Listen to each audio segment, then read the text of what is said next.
My girlfriend, Melissa, said, "If you truly cared about me, you'd know what I want for Valentine's Day." I replied, "You're right. I should know." So I gave her exactly what she claimed she wanted. Nothing. She spent the day venting to her friends about why she was in tears. I'm 28, male, and I gave Melissa, 26, the most straightforward Valentine's Day gift ever. Now I'm single. Totally worth it. We'd been together for 2 years, and Melissa had this obsession with tests. Everything was a test. If I didn't reply to her text in 10 minutes, I flunked the attentiveness test. If I didn't notice her new nail polish right away, I failed the observation test. It was exhausting. The biggest issue was gifts. For every occasion she played this game. I'd ask, "What do you want for your birthday, Christmas, Valentine's?" Her response, "Nothing." "I don't need anything." I'd double-check, "You sure?" She'd say, "If you really love me, you'd know without asking." So I'd scramble, buy something nice, and it was always wrong. Too pricey? I'm trying to buy her affection. Too cheap? I don't value her. Wrong color, wrong style, wrong brand. I started saving every receipt. 3 weeks before Valentine's Day, I tried to get ahead of it. I asked, "Valentine's is coming up. Any ideas on what you'd like?" Melissa snapped, "Why do you always ask?" "It kills the romance," I said. "I just want to get you something you'll love." She shot back, "If you paid attention, you'd know." 2 weeks out, I tried again. "Seen anything you like lately?" "Just wondering." She rolled her eyes. "Are you seriously asking about Valentine's again?" "I told you, I don't want anything." "You sure?" "Yes. Stop asking. I want nothing. Got it?" I recorded that conversation, not out of spite, but because I'd started recording our gift talks after Christmas. That time, she claimed she never said she wanted those specific boots, then got mad when I didn't buy them, even though she'd said she hated them. 1 week before Valentine's, her best friend Carly pulled me aside. "So what are you getting Mel for V-Day?" I said. "She told me she wants nothing." Carly laughed. "You know she doesn't mean that, right?" I replied. "She was crystal clear." Carly sighed. "God, you guys are clueless." She's been showing me this Pandora bracelet she wants for weeks. A bracelet. A specific $300 bracelet. But she kept telling me nothing every time I asked. That's when I decided I was done with her games. Valentine's Day rolled around. Melissa was dropping hints all week. "Carly's boyfriend got her a reservation at that new French restaurant. Did you see the roses Devin got Amy?" So romantic. On Valentine's morning, she was all smiles, checking her phone constantly, probably expecting some grand gesture. "Happy Valentine's Day," she chirped. I said, "Happy Valentine's Day, babe." "Got anything special planned?" She asked. "What do you mean?" I said. "You said you wanted nothing, so I respected that." She laughed nervously. "What are you talking about?" I repeated. "You were very clear. You wanted nothing, so that's what I got you. Nothing." Her face cycled through confusion, realization, anger, disbelief, then fury. "Are you for real right now?" she snapped. "Dead serious. You said nothing multiple times." "I listened," she fumed. "You know I didn't mean that." I said, "How would I know? You said if I loved you, I'd know what you want. You said nothing. So either you meant it or you were lying. Which is it?" She started crying. Not sad tears, but angry ones. "You're doing this to be mean," she accused. I replied, "No, I'm doing this because I'm sick of the mind games. Say what you mean, or deal with what you said." She grabbed her phone and started texting furiously. Within minutes, her friends were lighting up their group chat. She showed me the messages like it'd shame me. Carly. What? He got you nothing? Amy. On Valentine's Day? Girl, dump him. That's abusive, I said. Show them where you said you wanted nothing. She wouldn't. The day got worse for her. Melissa spent the morning crying and calling everyone, her mom, her sister, her friends, playing the victim. But I had proof, recordings. Around noon, her sister Kristen called me. What the heck, Gavin? It's Valentine's Day. I said, did Melissa tell you she specifically said she wanted nothing? Kristen replied, she didn't mean it. I asked, how was I supposed to know that? Is it common sense? Then I played her the recording of Melissa saying, I want nothing. Got it? Kristen went silent. You recorded her? She asked. I explained. Started after Christmas, when she denied saying things. I record all gift talks now, Kristen admitted. That's actually smart. But still, you should have gotten her something. I countered. Why? So she can return it like the last 3 gifts? Yeah, I didn't mention earlier. Melissa returned every gift I gave her. The Christmas watch, returned for store credit, birthday earrings, exchanged, anniversary necklace, returned for cash. I found out by checking our credit card statements. That afternoon, the dinner reservation issue came up. Melissa assumed I'd booked a fancy restaurant. She'd told her friends we were going to that new French place because Carly was going there. So, what time's our reservation? She asked. What reservation? I replied. For dinner. It's Valentine's Day. I said, you wanted nothing. That includes no dinner. She exploded. You're insane. You seriously made no plans? I said, I'm respecting your wishes. She had a full meltdown, but then tried to save face. She posted on her Instagram story, when he surprises you with a cozy home-cooked dinner instead. Hashtag intimate Valentines I didn't cook. Her friends started asking about this home-cooked meal. She had to keep lying. Then Carly called to compare their nights, and Melissa had to admit we were just sitting at home with nothing. By 6 p.m., she was desperate. Okay, I get it. You made your point. Where's my real gift? I said, this is it. Nothing. She snapped, stop being petty and give me my gift. I repeated, there is no gift. She yelled, you're seriously ruining Valentine's Day over this. I said, you ruined it by playing games instead of communicating. She called her mom on speaker. Mom, Gavin got me nothing for Valentine's Day.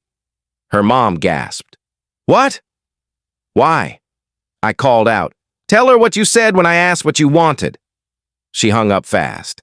5 minutes later, her mom, Patricia, called me directly. Gavin, what's going on? I explained. I asked Melissa multiple times what she wanted. She said nothing. I got her nothing, Patricia said, but she didn't mean it. I asked, how many times should I ignore what she says and guess what she means? She paused. She does do that, doesn't she? I said, every single time. Patricia sighed. Maybe this'll teach her a lesson. Even her mom was fed up. By 8 p.m., Melissa was in damage control mode. Her friends were posting their Valentine's gifts, dinners, and flowers. She had nothing to share, nothing to flaunt. Then came her ultimatum. If you don't give me a gift right now, we're done. I said, okay. She blinked. Okay, that's it? I nodded. Yep, we're done. She gasped. You're breaking up with me on Valentine's Day? I said, no, you just broke up with me. I just agreed. She didn't expect that and started backpedaling. I didn't mean it. I'm just upset, I replied. Oh, another thing you didn't mean? Shocker. The fallout was wild. After Valentine's night, Melissa stayed at her sister's, but not before taking my iPad, my Nintendo Switch, and, get this, my tax documents. Why? Compensation for emotional distress. I noticed the tax documents missing first because it's February. I called her. Melissa, I need my tax documents back. She said, I don't have them. I replied, they were in my filing cabinet. Now they're gone. She snapped, prove it. I said, that's identity theft. Federal crime. She countered, you recorded me without consent. I said, one-party consent state. Legal. Theft isn't. She hung up. I called Kristen. Your sister has my tax documents. She has 1 hour to return them, or I'm calling the police. Kristen said, you wouldn't. 45 minutes later, Melissa showed up with a box. My stuff, sort of. The tax documents were coffee-stained. The iPad screen was cracked. The switch was missing its games. Oops, accidents happen, she said. I replied, so does small claims court. But here's where she really messed up. She told everyone I got her nothing. Her coworker Hannah knows my buddy Jerome from the gym. Hannah told Jerome that Melissa had been bragging for weeks about the big surprise she knew I was planning. She told her whole office I was taking her to Paris for Valentine's Day, based on nothing but her own imagination. So, when she showed up to work on February 15th with no Paris photos, no gift, nothing, people started asking questions. Hannah said, so how was Paris? Melissa admitted, we didn't go. Hannah asked, what happened? Melissa said, Gavin didn't plan anything. He said I told him I wanted nothing. The office gossip exploded. But some of her co-workers, married to guys who hate the gift-guessing game, took my side. One co-worker, Beth, reportedly said, so you told him you wanted nothing, and you're mad he listened? That's on you. Melissa was livid and started calling me abusive, controlling, and manipulative. Then Hannah asked, didn't you return his Christmas gift for cash? See, Melissa had bragged about returning the ugly watch I got her to buy shoes instead. Her coworkers started connecting the dots. Then came the dating app drama. My friend Carlos matched with Melissa on Bumble 2 days after we broke up. Her profile claimed she'd been single for months and was ready for a real man who knows how to treat a queen. Carlos sent me screenshots, her profile pics, photos from dates I paid for, the restaurant she's posing in. I paid. The concert, my tickets, the vacation, my treat. I didn't do anything with the info, didn't need to. Her entitlement did the work for me. She went on a date with some guy named Paul from the app. She told him about her abusive ex who got her nothing for Valentine's Day. Paul asked, did you tell him what you wanted? Melissa, per her own Instagram story, she really needs to make that private, said, if he loved me, he'd know. Paul replied, that's playing games. I don't do games. He left mid-date. She had to Uber home. This is the last update because the situation wrapped up in the most poetic way possible. After the failed date with Paul, Melissa doubled down on making me look bad. But she forgot I'm friends with her cousin Diego, who's over her drama. Diego called me last week. Bro, you need to hear this. At a family gathering, Melissa claimed I financially abused her by never buying her gifts. Her aunt asked, didn't you return all his gifts for money? Melissa tried to deny it, but Diego had proof. He'd seen her returning my Christmas gift at the mall and took a photo because he thought it was shady. The photo showed Melissa with cash in hand from returning the $400 watch I bought her, dated December 27th. Then there was her Venmo request to Diego for $200 on January 3rd, claiming she was broke. The family turned on her. Her grandmother, this sweet 80-year-old, said, Mija, you can't return gifts for cash and then complain about no gifts. That's tacky. The real justice came from the Pandora store. See, I'd actually bought the $300 bracelet Carly mentioned 2 weeks before Valentine's Day, gift wrapped and all. I returned it on February 15th. The same sales associate who helped me pick it out was there. She remembered me because I spent 30 minutes choosing the perfect charms. When I returned it, she asked why. I said, "My girlfriend said she wanted nothing, so I listened." She gasped. "Was she the one who came in here yesterday?" Apparently, Melissa had gone to the store crying, asking if her boyfriend had bought a bracelet. She described me perfectly. They couldn't share customer info, but she caused such a scene that security escorted her out. Melissa was hoping to prove I'd bought something and withheld it out of spite. Instead, she learned I'd bought exactly what she wanted and returned it because she insisted on nothing. Then came the group chat blow-up. Carly, trying to defend Melissa, added me to their friend group chat to answer for myself. Big mistake. I sent, "Here's the recording of Melissa saying she wants nothing. Here's the receipt for the Pandora bracelet I bought. Here's the return receipt from February 15th. I got her exactly what she wanted, but she said she wanted nothing, so I returned it and gave her nothing."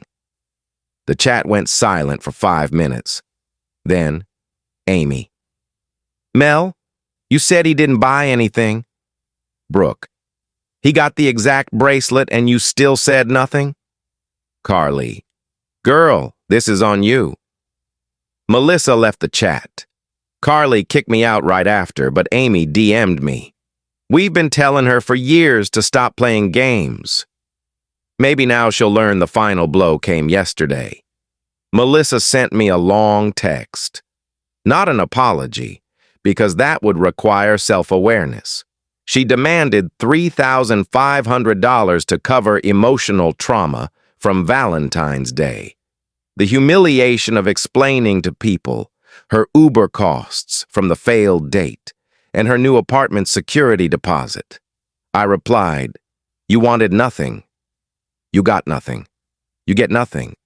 Then I blocked her. Her mom called to apologize. "Gavin, I'm sorry about Melissa. We enabled this behavior." I said, "It's not your fault, Patricia." She replied, "It partly is. We always gave her what she wanted, even when she said she didn't want it. It made her think everyone can read her mind." I said, "Well, I can't." She said, "I know." For what it's worth, the bracelet was gorgeous. She showed me pictures for weeks. She could have just said she wanted it. I replied, "I know.